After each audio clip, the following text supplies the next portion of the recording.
Sa bibitaw na wala siya. Pinanood ko nung isang araw. Actually, sa hapon na nanood ko din. Ang galing mo din umiyak.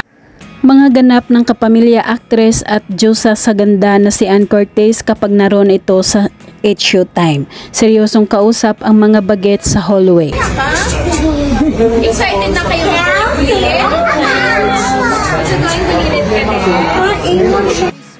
Tulad ng laging kinagawian niya bago pa man pumasok sa loob ng ABS-CBN studio ay nag-OOTD muna ito sa kanyang suot sa araw na yon.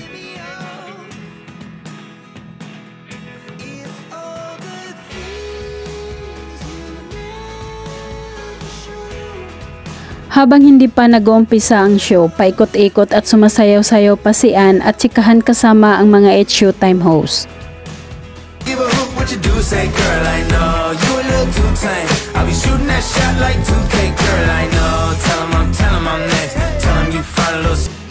Masaya at laging laugh trip kapag magsama-sama ang mga Showtime host na para ng magkapamilya. And let's sing the jackpot round. Ready, set, get set. Samantala, maliban sa busy sa trabaho si Ann Curtis, mas priority pa rin niya ang makabanding ang pamilya at lalong-lalo na ang nag-iisang niyang anak si Dalia.